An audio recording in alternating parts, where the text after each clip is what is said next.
You think you can ignore me? Look at me when I'm talking to you! You won't get away with this! The moment his hand touched her chest, Eunice Lamptey's entire world stopped. She should scream. Every instinct screams at her to push him away, to run, to do anything except stand here frozen between the ancient bookshelves of Gwangju Arts University Library. But she can't move. She can't breathe. She can't do anything except stare into the dark, dangerous eyes of the stranger who has her trapped against the restricted section shelves. "You're new here," he whispers, his voice so low it sends shivers down her spine.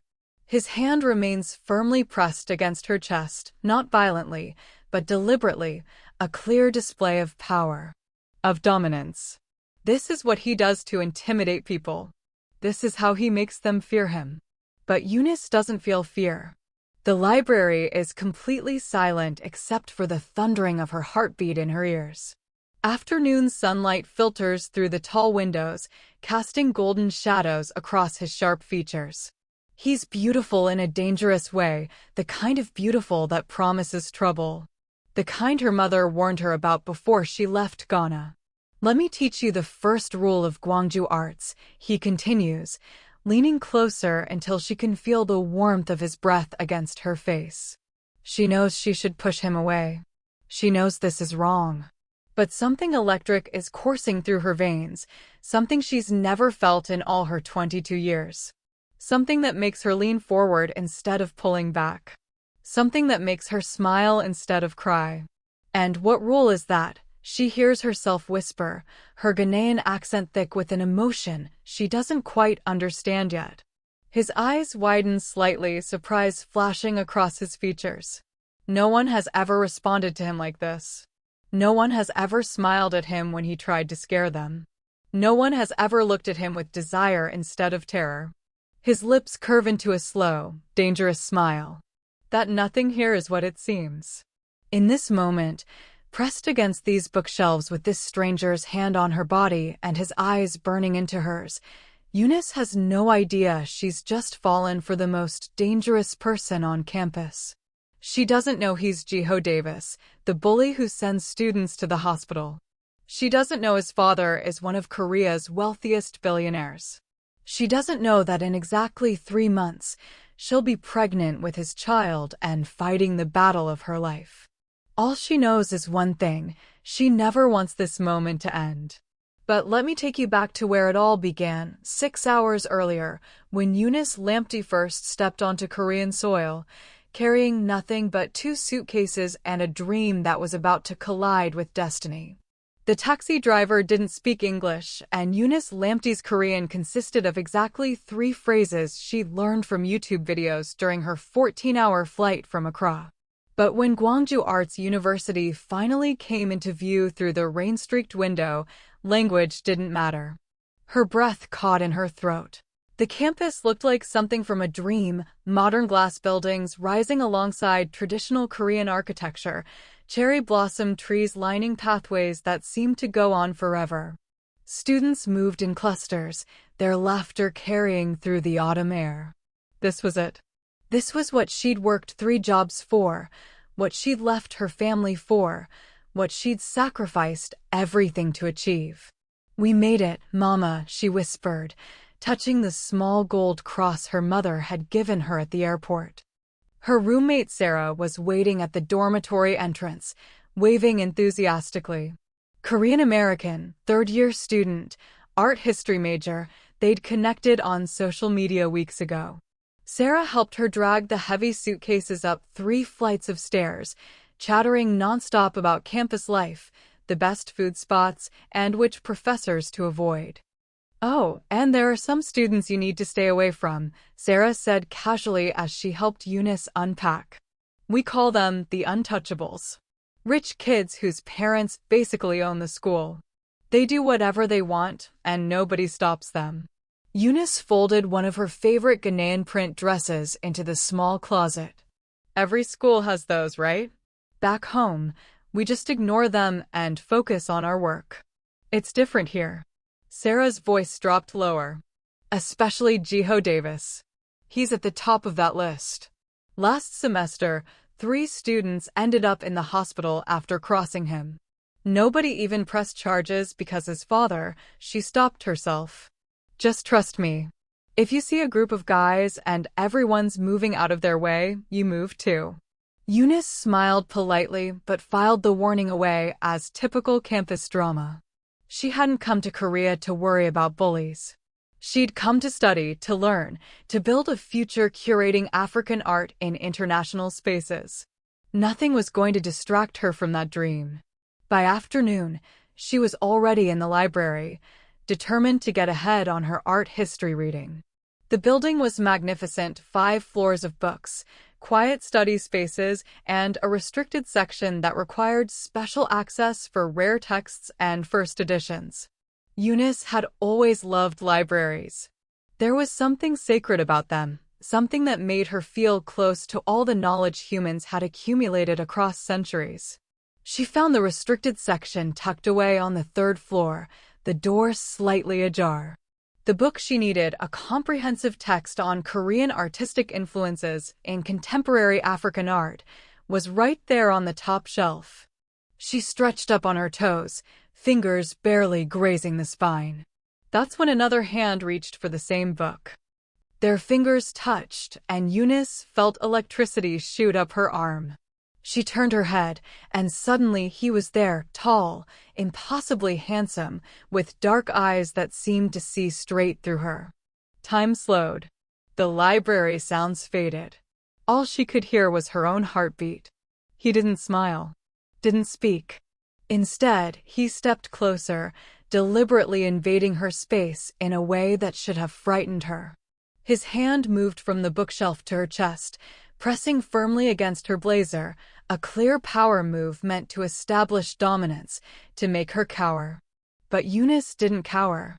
She tilted her head up, met his gaze directly, and felt something she'd never experienced before. Not fear. Not anger.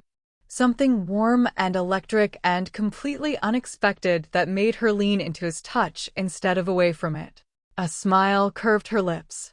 "I'm Eunice," she said softly, her accent wrapping around the words like honey. For the first time, she saw surprise flicker across his features.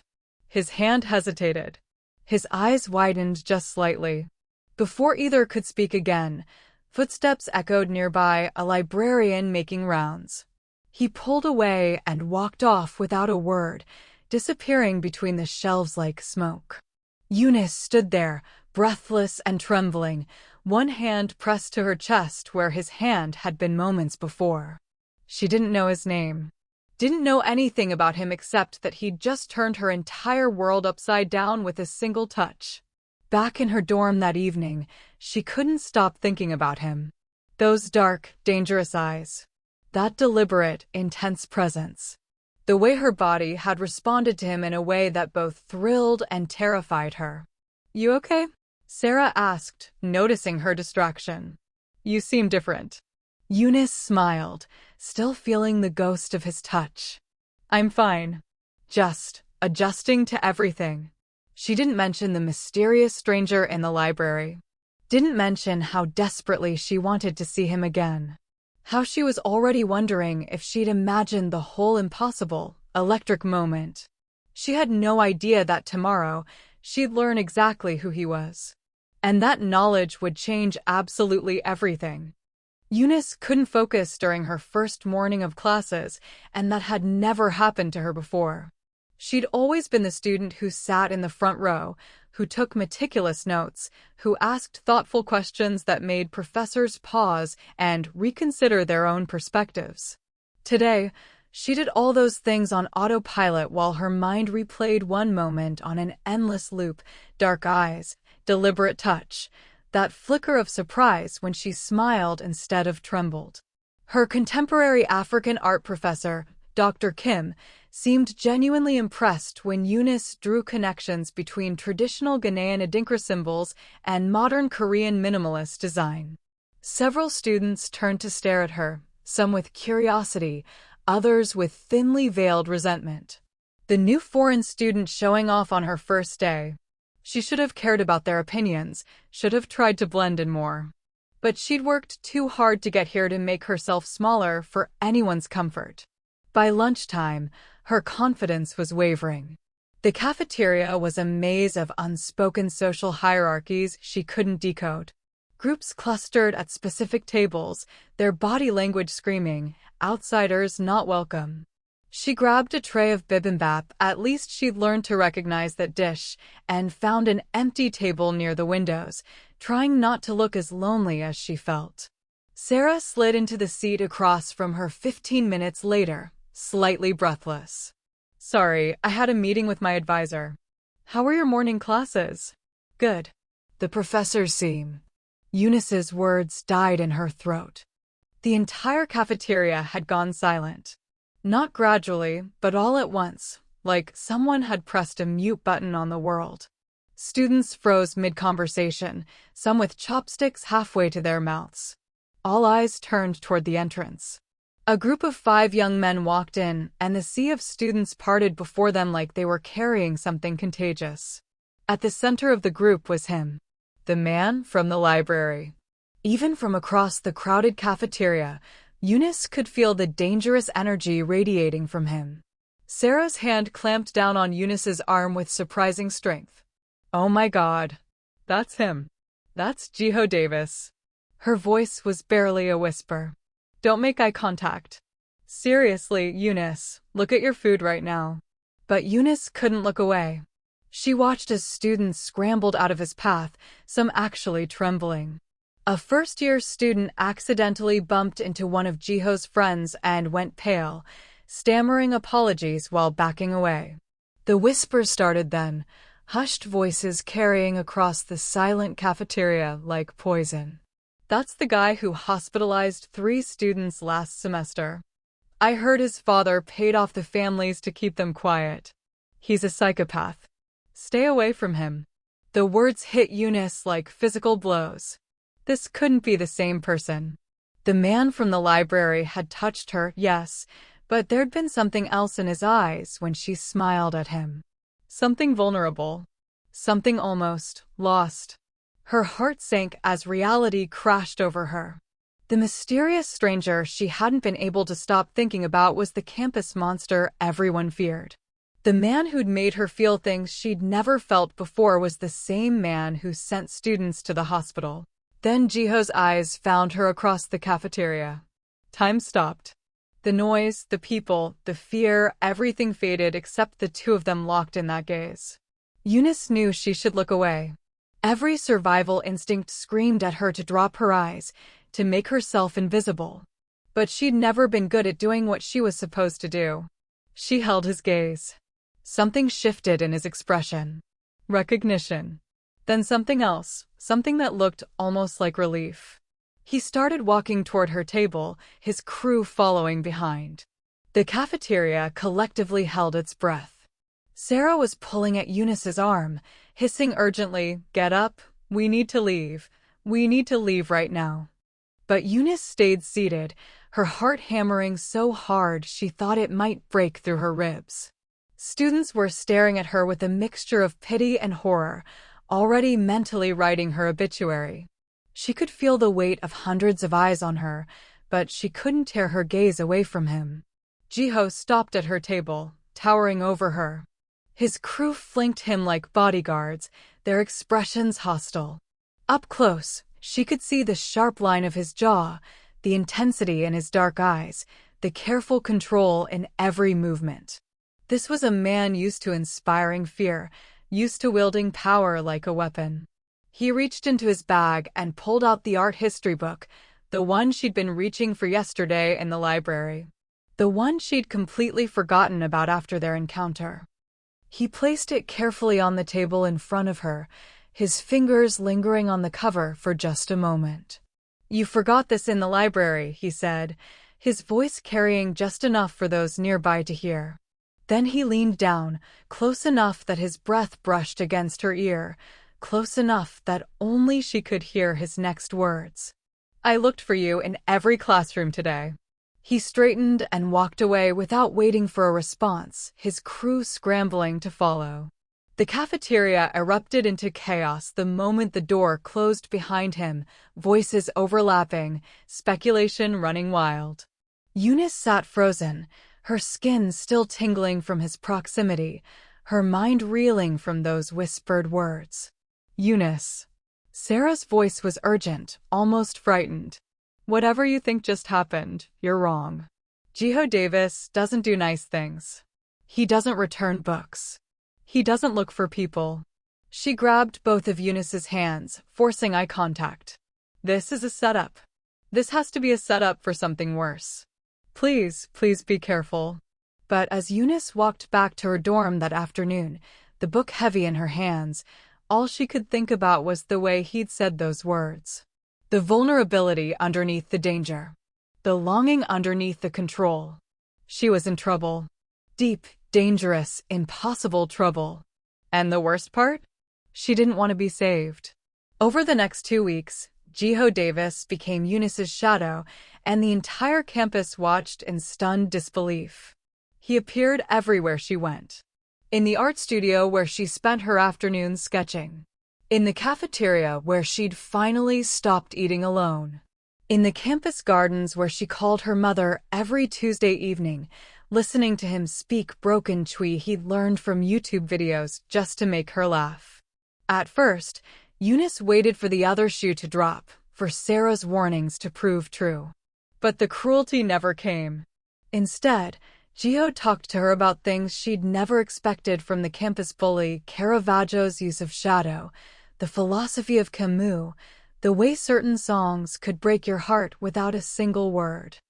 You're not what everyone says you are, Eunice told him one afternoon as they sat beneath a ginkgo tree, its golden leaves falling around them like rain.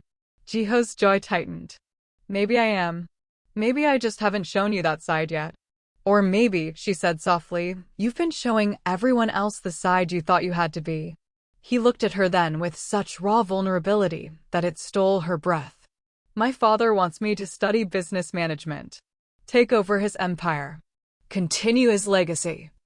He pulled out his phone, hesitated, then showed her his camera roll. Photographs. Hundreds of them.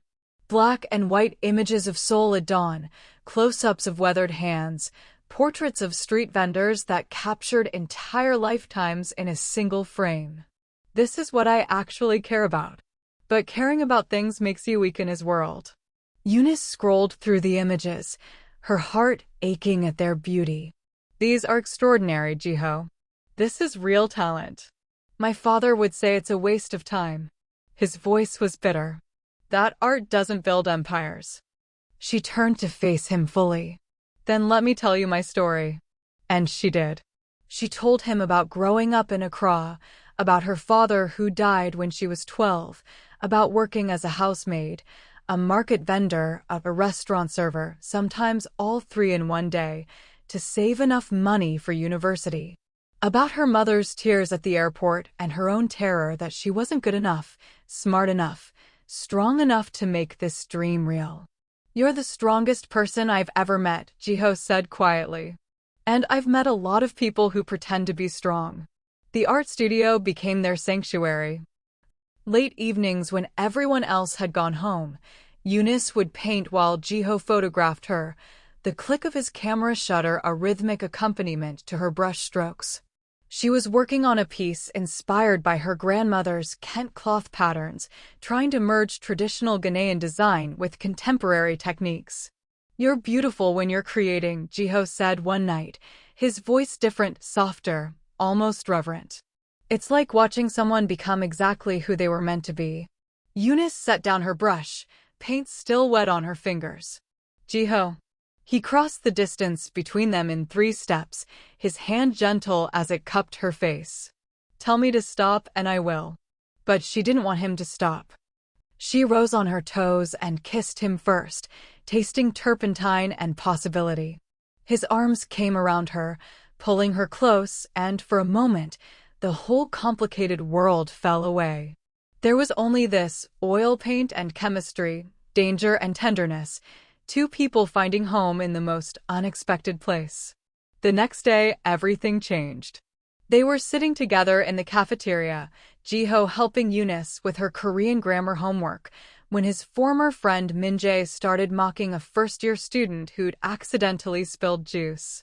The boy was practically in tears, apologizing over and over while Min-jae and the crew laughed.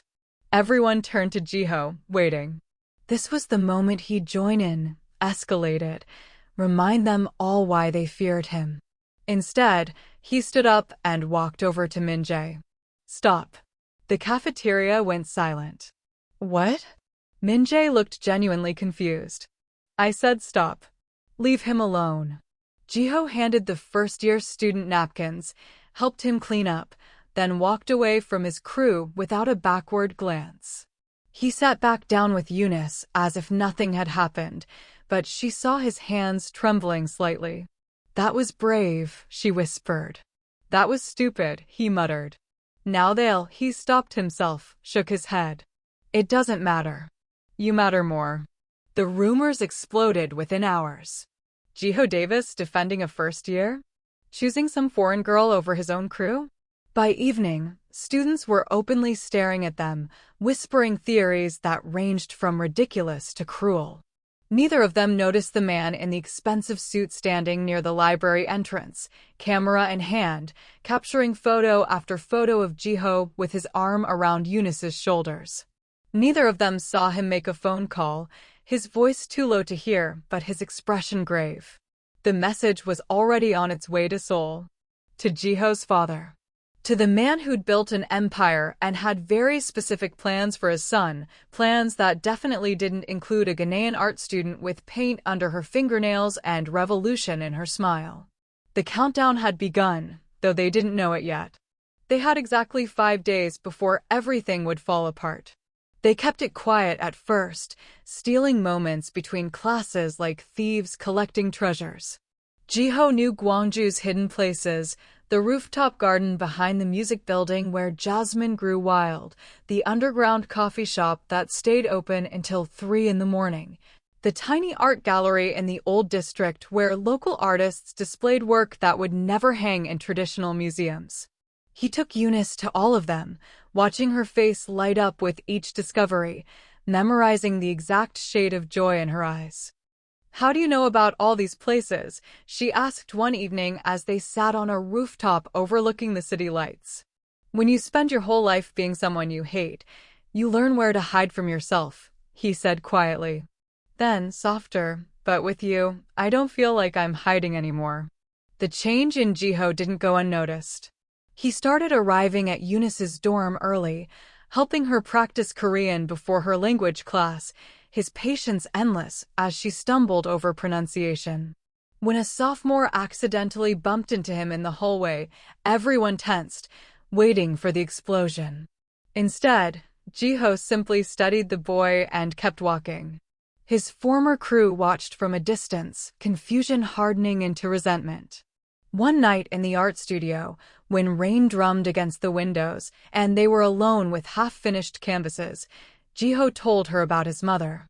His voice was raw, stripped of all the careful control he usually maintained. She died when I was 8. Cancer.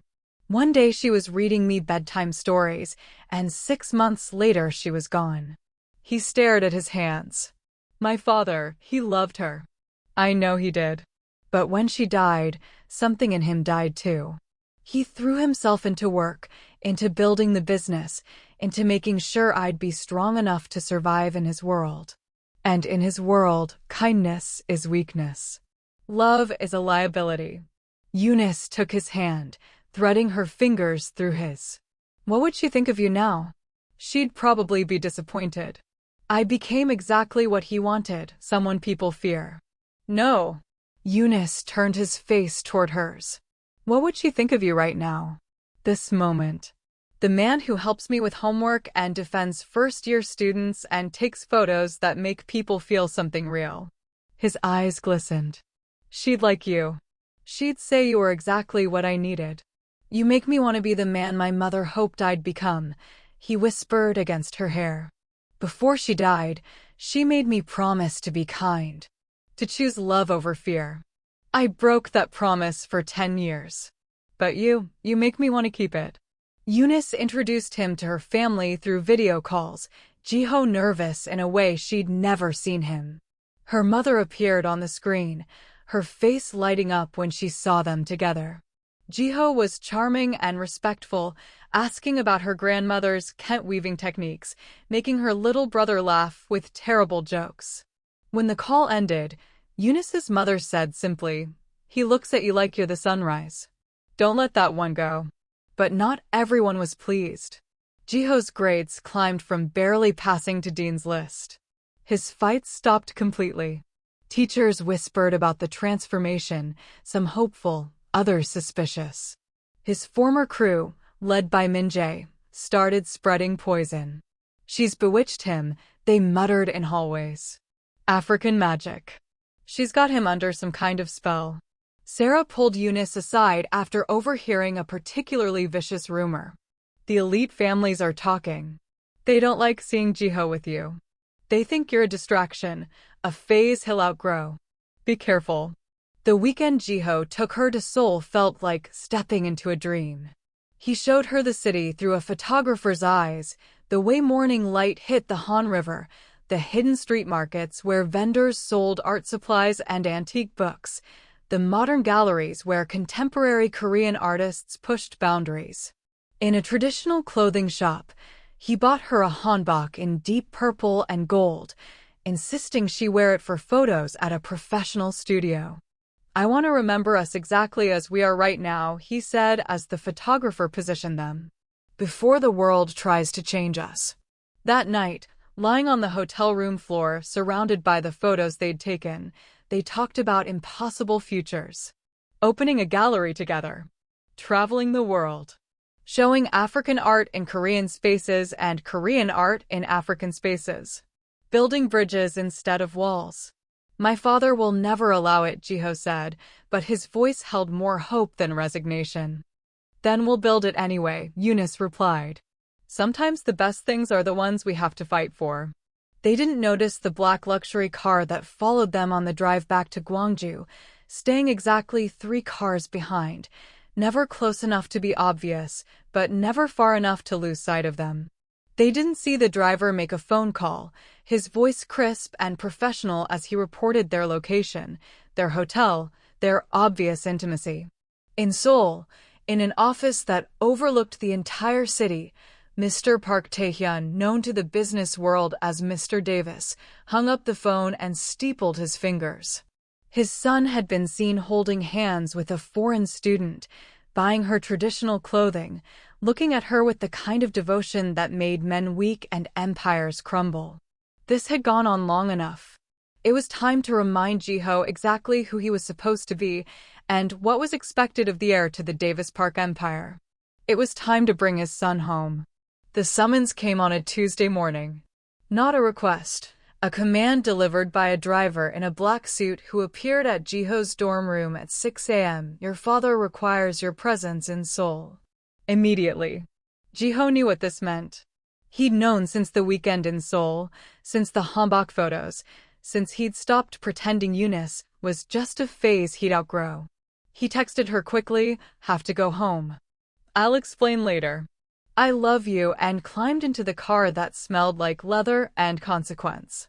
The Davis Park International Building dominated the Seoul skyline, 73 floors of glass and steel and generational wealth. Jiho had grown up in the penthouse office, playing with toy cars while his father brokered deals worth billions. Now, as he stepped off the private elevator, that same office felt like a courtroom. His father stood at the floor-to-ceiling windows, hands clasped behind his back. Park Tae-hyun, known in international business circles as Mr. Davis, was 56 but looked 40, his power preserved in expensive suits and ruthless discipline. "Sit," he said without turning around. Jiho remained standing. "I know why I'm here. Do you?" His father finally turned, and Jiho saw something he hadn't expected, not anger, but disappointment, which was somehow worse. "Tell me, son. What do you know? That you've been having me followed. That you know about Eunice." Mr. Davis pulled out a tablet, tapping the screen. Photos appeared Jiho and Eunice at the coffee shop, at the rooftop garden, in Seoul wearing the hanbok, kissing in the hotel hallway. Every private moment catalogued like evidence in a trial. "You're arranged to marry Minji," his father said, his voice precise as a scalpel. "Shin Corporation's daughter. This was decided when you were children. The merger of our companies has been planned for 18 years. Jiho's stomach dropped. "I never agreed to that." "You didn't have to. You're my heir. My legacy. Do you think your life belongs to you?" His father's voice rose, control cracking. "I built this empire from nothing. I sacrificed everything, including your mother's happiness, including my own, to give you this future. And you want to throw it away for what? A Ghanaian girl with no family name? No connections? No understanding of our world." "Her name is Eunice Lamptey," Jiho said, his voice steady despite his shaking hands. "And I'm in love with her. I'm going to marry her." The slap came so fast Jiho didn't see it coming. His cheek burned, but he didn't touch it, didn't give his father the satisfaction of seeing him flinch. "You will end this relationship immediately," Mr. Davis said, each word dropping like a stone. "You will apologize to the Shin family. You will marry Minji within 2 years. Or," he paused, letting the weight settle, "or I will disown you. Cut you off completely. You'll have no access to funds, no family support, and you'll be expelled from Gwangju Arts. I'm the university's largest donor. One phone call and you're gone." Jiho met his father's eyes, and in that moment, he understood something. The man before him wasn't evil. He was afraid. Afraid of losing control, losing his legacy, losing the future he'd sacrificed everything to build. "I choose her," Jiho said quietly. "I choose Eunice." His father's face went white. "You're making the biggest mistake of your life." "Maybe," Jiho said, already walking toward the elevator. "But at least it's mine to make." Meanwhile, 200 kilometers away in Gwangju, Eunice was learning exactly what it meant to love Jiho Davis. She'd just finished her morning lecture when 3 girls cornered her in the bathroom, designer handbags and perfect makeup and cruelty in their eyes. "You think you're special?" The tallest one, wearing a Chanel jacket, stepped closer. "You think Jiho actually cares about you?" Eunice tried to leave, but they blocked the door. "You're just a phase." A rebellion against his father. When he gets bored with his little African experiment, he'll come back to where he belongs. Another girl, her name tag read Jiwoo, actually shoved her. "You're not good enough for our world. You'll never be good enough." Eunice felt the old familiar rage rising, the same rage she'd felt every time someone back home told her she was too poor to dream, too ordinary to achieve extraordinary things. But she'd learned something over the years. Dignity was the best weapon against cruelty. She straightened, looked each girl in the eye, and spoke with perfect calm. "Jiho doesn't love me because of where I'm from. He loves me because of who I am. Because I see him, not his father's money, not his reputation, but him. Something you'd never understand because you've never had to see anyone as more than their bank account." She walked past them, head high, and didn't look back. But once she was alone in an empty classroom, she let herself cry. Not from their words, she'd survived worse, but from the fear that maybe they were right. Maybe love wasn't enough. Maybe she was just setting herself up for heartbreak in a country where she'd always be an outsider. That's when she heard the commotion outside. Students were running toward the main courtyard, phones out, voices urgent with gossip. Eunice followed, heart pounding, and emerged into chaos. Jiho stood in the center of the courtyard, still wearing his soul clothes, looking exhausted and determined and absolutely certain. When he saw her, his entire face changed. He crossed the distance between them in seconds, cupped her face in his hands, and kissed her in front of everyone, the students, the teachers, the entire university watching with phones recording and jaws dropping. When he finally pulled back, he kept his arm around her and addressed the crowd in a voice that carried across the courtyard. "This is Eunice Lamptey. She's my girlfriend. I love her. If anyone has a problem with that, his eyes found the girls who'd cornered her in the bathroom. Deal with me. The crowd erupted. Some cheered, some whispered scandal, some simply stared. But Jiho didn't care. He looked down at Eunice, wiped away the tears she didn't realize were still on her cheeks, and whispered, "I chose you. I'll always choose you." That night, Eunice's phone rang. Unknown number. She almost didn't answer. "Miss Lamptey." The voice was smooth, cultured, terrifying in its politeness. "This is Park Tae-hyun. I believe we need to have a conversation about my son. I'd like to meet you. Alone." The line went dead before she could respond, leaving Eunice staring at her phone, wondering what kind of deal with the devil she was about to make. Eunice didn't tell Jiho about the meeting. He would have forbidden it, would have inserted himself between her and his father like a human shield. But this was a conversation she needed to have alone, woman to billionaire, heart to empire. The Peninsula Seoul rose into the sky like a monument to wealth, its lobby all marble and crystal chandeliers and staff who could smell poverty from across a room. Eunice wore her best dress, the navy one she'd bought for her university interview, pressed until the creases were sharp enough to cut, and walked through those doors with her spine straight and her grandmother's voice in her head. "Dignity costs nothing, child. Wear it like armor." Mr. Davis waited in a private dining room, seated at a table that could have fed 20, but was set for 2. He stood when she entered, a gesture of courtesy that somehow felt like a power move. Everything about him was controlled: his handshake, his smile, the way he gestured to her seat. "Thank you for coming, Miss Lamptey." "I'm not here to be bought, Mr. Davis," Eunice said, sitting only after he did. "If that's your plan, we can end this now." His eyebrow lifted slightly. Direct. "I appreciate that." He poured tea with practiced elegance. "Tell me something. Why do you think you're suitable for my son?" Eunice had expected money, threats, manipulation. This question caught her off guard. She met his eyes, so like Jiho's, but harder, emptier of warmth. "I don't think I'm suitable for your standards, Mr. Davis. I have no family name, no connections, no understanding of how your world works." She paused, choosing her words carefully. "But I know I'm right for your son. Not the heir you're building. Not the businessman you want him to become. But the man he actually is." "And who is that?"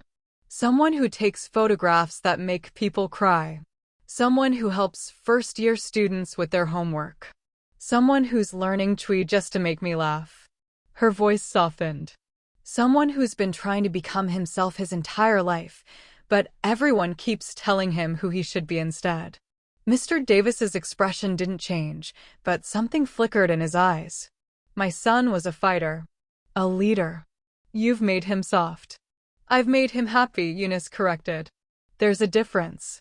Silence stretched between them.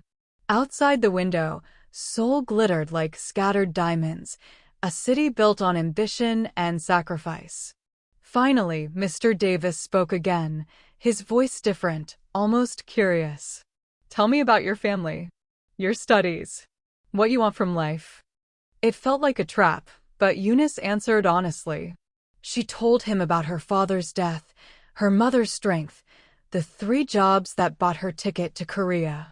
She spoke about her dream of curating African art in international spaces, of breaking down the barriers that kept entire continents of creativity invisible to the Western world. "There's a Ghanaian sculptor whose work deserves to hang in the Louvre," she said, passion bleeding into her voice. "A Nigerian painter who could revolutionize contemporary art. But they'll never get that chance because people like you decide what's valuable based on where it comes from, not what it is." For a moment, just a moment, Mr. Davis looked at her differently. She saw recognition flash across his face, the acknowledgement of someone who understood ambition, who knew what it meant to fight for a vision. He opened his mouth to speak. Then his phone rang. He glanced at the screen, and his expression shuddered completely. "Excuse me. The Shin family." He answered in rapid Korean, discussing wedding venues and guest lists and merger details. When he hung up, the brief humanity was gone. "You're impressive, Miss Lamptey. Truly." He pulled out a leather folder, slid it across the table. "But impressive isn't enough. You're not Korean. You don't understand our world. You never will." Inside the folder was a check for $500,000, acceptance letters to prestigious European and American universities, and a job placement contract with a top international gallery. Leave Korea. Never contact Jiho again. Build the career you deserve. Just build it somewhere else. Eunice stood slowly, leaving the folder untouched on the table. She looked Mr. Davis in the eye and saw, for the first time, that he wasn't cruel. He was afraid. Afraid of losing control. Afraid of change. Afraid of watching his carefully constructed world crumble because his son chose love over legacy. "I came to Korea with nothing but my dreams and determination, Mr. Davis. I don't need your money." She turned toward the door, then paused. "What I need, what your son needs, is for you to trust that his happiness matters more than your reputation. That who he loves matters more than who you want him to be." She walked out with her head high, leaving the check and all its promises on the table. Behind her, Mr. Davis sat in silence, staring at the folder. His phone lay beside it, the Shin family's contact information still glowing on the screen. For the first time in 18 years, Park Tae-hyun questioned whether he was doing the right thing. But the moment passed. He picked up his phone and made another call. "Proceed with Plan V," he said quietly. "If she won't leave willingly, we'll give her no choice." The line clicked. The trap was set. And Eunice, walking out of the hotel into the Seoul evening, had no idea that the hardest battle was just beginning. Minji arrived at Gwangju Arts on a Monday morning like she owned the place, which in a way, her family did. She was everything Eunice wasn't: Korean, connected, perfectly fluent in the unspoken language of wealth and power. Students whispered as she walked past, her designer bag swinging from her shoulder, her smile practiced and pristine. Jiho saw her first, his face going pale. No, he wouldn't. But his father absolutely would. "Jiho," Minji called out, waving as if they were old friends reuniting. She approached their table in the courtyard where Jiho and Eunice were studying, her expression warm, but her eyes calculating. "It's been so long. And you must be Eunice." She extended her hand. "I owe you an apology. My friends, the girls who harassed you, they were completely out of line. I'm so sorry. Can we start over?" Eunice looked at Jiho, whose jaw was clenched tight. But she'd been raised to give people second chances, to not punish daughters for their father's sins. She shook Minji's hand. Sure. Fresh start. That was her first mistake. Over the next week, Minji became their shadow. She showed up at the coffee shop where they studied, claiming she loved their lattes. She appeared at the art gallery they visited, mentioning how she and Jiho used to come here as children. She volunteered to help Eunice with her upcoming exhibition project, staying late to assist with framing and lighting, slowly weaving herself into the fabric of their lives. "We used to catch fireflies in your garden," Minji said to Jiho one evening, her voice soft with nostalgia. "Remember? Your mother would make us lemonade." Jiho's expression was unreadable. That was a long time ago. Eunice felt the exclusion like a physical thing. She had no shared childhood with Jiho, no memories of gardens and lemonade and mothers who were still alive. Minji was sophisticated where Eunice felt foreign, connected where Eunice was isolated, Korean where Eunice would always be other. The email arrived on a Thursday night. No sender name, just photos.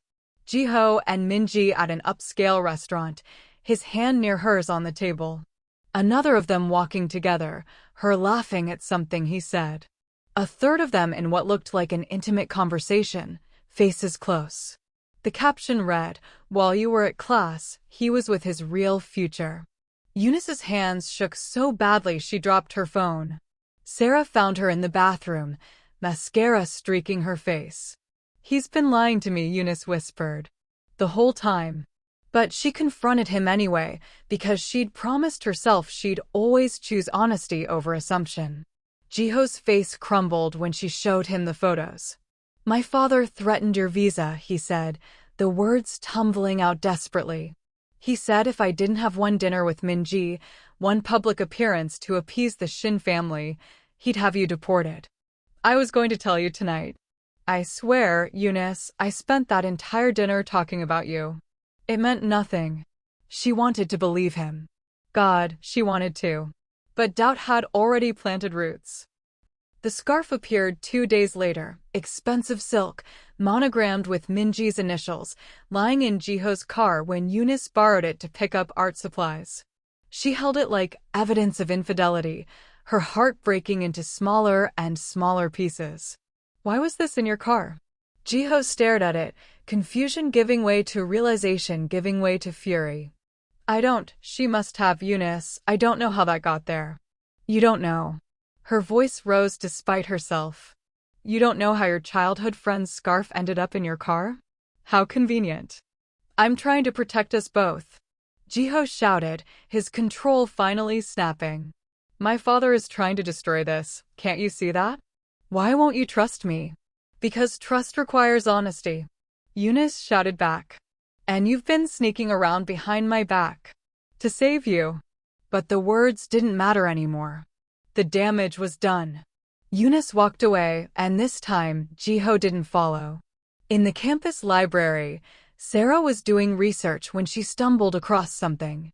A photography studio in Seoul, a receipt in the trash for photo editing services, a conversation she overheard between Minji and someone on the phone. The photos had been staged, taken from a business dinner Jiho's father had dragged him to, then edited to look romantic. Sarah grabbed her phone to call Eunice. That's when she heard footsteps behind her. "I wouldn't do that if I were you." Minji stood in the shadows, her practiced smile gone, replaced by something cold and calculated. "Tell her the truth, and I'll make sure your scholarship gets revoked. My family has connections everywhere. You'll be back in the States before you can pack your bags." Sarah's hand trembled on her phone. "You can't." "I can. And I will." Minji stepped closer. "Eunice will figure it out eventually. Or she won't. Either way, Jiho will be exactly where he belongs with me." That night, Eunice and Jiho sat in separate rooms, hearts breaking in stereo. Minji celebrated with champagne her father had sent, toasting to successful manipulation. And in Seoul, Mr. Davis prepared the final move, the one that would force his son to choose between love and survival. Plan B was working perfectly. 3 days felt like 3 years. Eunice threw herself into her final art project with desperate intensity, working until her hands cramped and her eyes burned. The piece was evolving into something raw and painful, a mixed media installation about belonging and betrayal, about loving someone across cultures and losing them to forces you couldn't control. She titled it "The Space Between Us" and poured all her heartbreak into every brushstroke. Across campus, Jiho was unraveling. Students who'd finally stopped fearing him now avoided him for different reasons. He'd become a ghost of himself, silent and hollow-eyed. His old crew watched from a distance, uncertain. Some whispered he was reverting to his old ways, but those who looked closer saw something different. The anger was still there, but it wasn't directed outward anymore.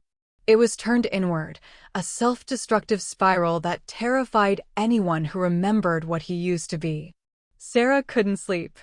Minji's threat echoed in her head, but so did something else. Eunice crying in the bathroom, Jiho's desperate face when he tried to explain, the fundamental wrongness of staying silent while two people who loved each other destroyed themselves over a lie. On the third night, she made her choice. Scholarship be damned. Some things mattered more. She found Eunice in the art studio at midnight, adding another layer to her canvas. "I need to show you something," Sarah said, her voice shaking. She pulled out her laptop, showed Eunice the photo editing receipts, the business dinner records, screenshots of text messages between Minji and the photographer. The photos were fake. All of them. Jiho never betrayed you. Eunice's brush clattered to the floor. What? Minji threatened me. Said she'd get my scholarship revoked if I told you. But I can't let you lose him over a lie. Sarah's eyes filled with tears. I'm so sorry I waited this long. The guilt hit Eunice like a physical blow. She'd doubted him. She'd walked away when he needed her to believe in him. She'd let their father's manipulations work exactly as intended. Where is he? Eunice was already running before Sarah could answer. She found Jiho in the art studio, their art studio, the place where they'd first kissed, where he'd photographed her painting, where they'd built something beautiful before it all fell apart. He was sitting on the floor surrounded by printed photographs, all of her. Eunice painting. Eunice laughing. Eunice existing in moments he'd captured and kept like precious things. His hands hovered over his phone, finger poised above the delete button. I was about to delete these, he said quietly, not looking up. I thought maybe if I let you go, you'd have an easier life. My father was right, I'm poison to everything I touch. Jiho, you deserve someone whose father doesn't try to destroy everyone you love. Someone who doesn't come with ultimatums and arranged marriages and…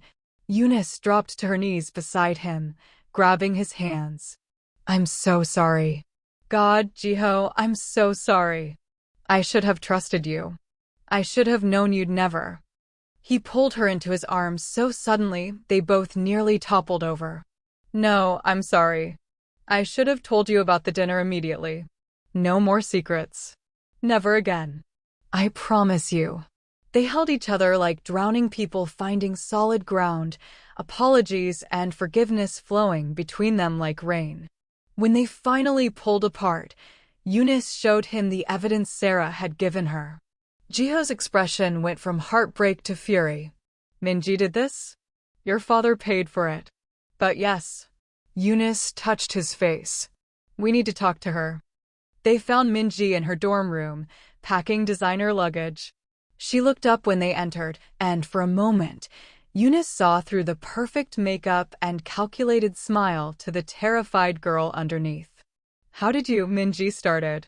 We know everything, Jiho said, his voice cold. The fake photos. The threats. All of it. Minji's composure cracked. She sank onto her bed, looking smaller somehow. You don't understand. Our fathers planned this before we were born. The merger, the marriage, everything. I didn't want to hurt you, Eunice. Her voice broke. I'm just as trapped as you are. I don't even love Jiho. I never did. I just wanted my father to finally look at me like I was enough. The anger Eunice expected to feel never came. Instead, she saw herself reflected in Minji's desperation, a daughter trying to prove her worth, caught in a game neither of them had chosen to play. Then help us, Eunice said softly. Help us end this. Minji looked up surprised. What? The university gala is in 2 days, Jiho said, understanding dawning. Both our fathers will be there. We expose everything publicly. The manipulation, the fake photos, the arranged marriage neither of us want. My father will destroy me, Minji whispered. Or, Eunice said, sitting beside her, you finally get to choose your own life. Isn't that worth fighting for? For the first time, Minji smiled a real smile, not the practiced one she wore like armor. Okay, let's burn it all down. The next 24 hours were a blur of planning. Sarah helped them compile evidence. Minji provided insider information about the Father's business dealings. And, unexpectedly, Jiho's former crew showed up. Minjae, the same friend who'd mocked the first-year student weeks ago, stood at their dorm room door looking uncomfortable. We heard what your dad's doing. It's messed up. He glanced at the others behind him. You stopped being a bully because of her. That took real strength. We've got your back. The night before the gala, Jiho took Eunice to their rooftop, the place where he'd first told her he loved her. Seoul glittered in the distance, beautiful and brutal and full of impossible dreams. "Whatever happens tomorrow," Jiho said, pulling her close, "I want you to know you've already changed my entire life. You saw someone worth loving when everyone else only saw someone to fear. You made me believe I could be better. Whatever my father takes from me, he can't take that." Eunice kissed him, tasting salt and courage and the kind of love that rewrites destinies. "Then let's show them what we're made of." Tomorrow, they would face their fathers. Tomorrow, they would risk everything. But tonight, under the stars, they were just two people who'd found home in each other, and that was worth any battle. The university gala transformed the main hall into something from a fairy tale: crystal chandeliers, silk table runners, and enough flowers to perfume the entire building. Parents arrived in luxury cars, donors mingled with board members, and at the head table, Mr. Park Taehyun and Mr. Shin discussed wedding venues over champagne, as if their children's futures were already decided. Neither noticed the three students standing together backstage, hands clasped in solidarity, preparing to detonate their carefully constructed world. The art exhibition came first. Student projects lined the walls, each accompanied by small plaques with titles and artist statements. But when the curtain dropped on the centerpiece, Eunice's final project, the entire room went silent. "Home is where you're chosen" was breathtaking. Traditional Ghanaian Kent cloth woven seamlessly into Korean hanbok silk, the colors bold and defiant and beautiful. At the center, two hands clasped together, one dark, one light, painted with such detail you could see every line, every fingerprint, every proof of humanity that transcended skin color. Around them, symbols from both cultures merged and danced, creating something entirely new. The judges deliberated for less than 5 minutes. When they announced Eunice Lamptey as the winner of the night's top prize for artistic excellence, the applause was thunderous. She walked to the podium on trembling legs, feeling Mr. Davis's eyes on her like a weight. "Thank you," she said, her voice steadier than she felt. "This piece represents what I've learned in Korea, that love doesn't erase our differences, it celebrates them." She paused, finding Jiho in the crowd. He nodded, giving her strength. "I came here as a foreigner, an outsider. But one person saw me as simply human. Worth knowing. Worth changing for." She looked directly at Jiho, her heart in her throat. "And in loving him, I discovered that the greatest art is the courage to be yourself in a world that demands you be something else." Before anyone could react, Jiho stood. The room watched in shock as he walked to the stage, every eye following his path. Even his father leaned forward, expression unreadable. Jiho took Eunice's hand, and when he turned to face the audience, he was no longer the bully they'd feared or the heir his father had tried to create. He was just a man in love, and that was enough. "I spent 18 years being who my father wanted me to be," he said, his voice carrying to every corner of the hall. "A fighter. A businessman. A legacy. But I was miserable, and I made everyone around me miserable too." He squeezed Eunice's hand. "Eunice didn't just love me, she showed me who I could be. And that man is someone I'm proud to be." He turned toward the head table, toward his father. "Dad, I know you built an empire. I know you want me to continue it. But I need to build my own life first. With her."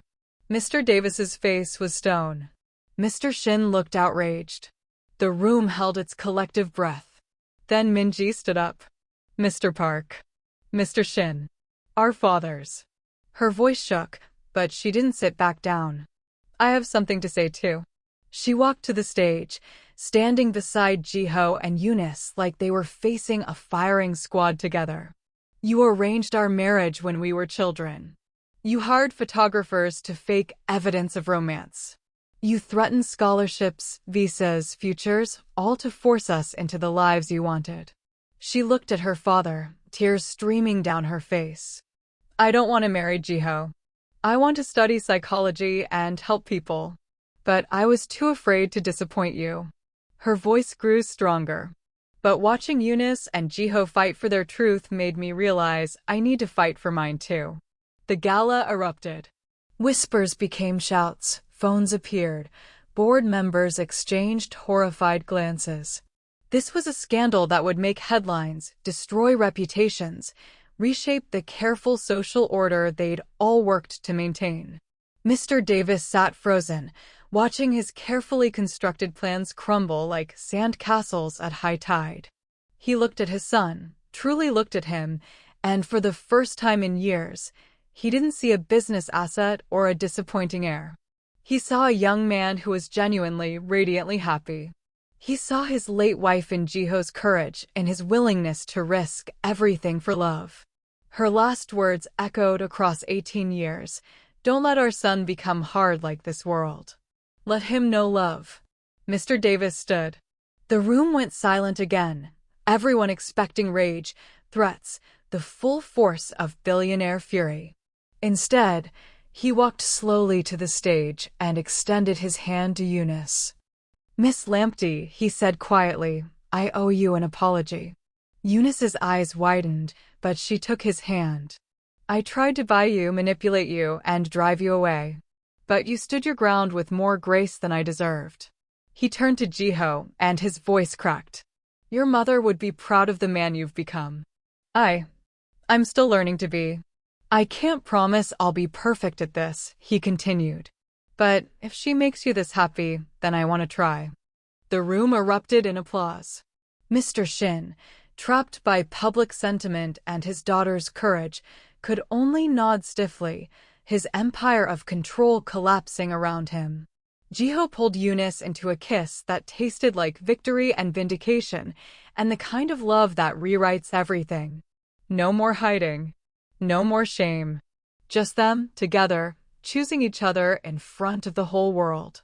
6 months later, their small gallery opened in downtown Gwangju. 2 worlds, 1 canvas featured Jiho's photography alongside Eunice's paintings, and the opening night was packed.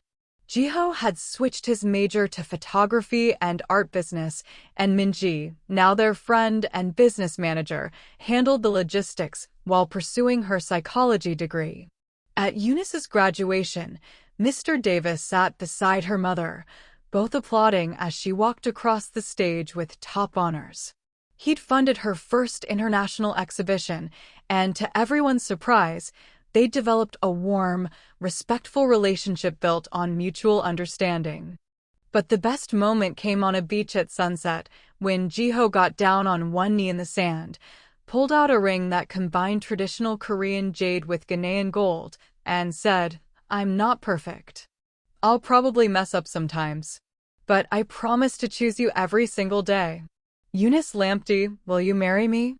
Before she could answer through her happy tears, he added with a mischievous smile, "Fair warning, my dad's already planning a wedding that combines Korean and Ghanaian traditions. It's going to be massive." Eunice laughed, pulling him up to kiss him. "Yes, 1,000 times yes." As the sun set behind them, painting the sky in colors that belonged to no single country, but to the whole beautiful world, the screen faded to text. Some love stories cross borders. Some cross cultures. But the best ones? They cross every barrier to find each other.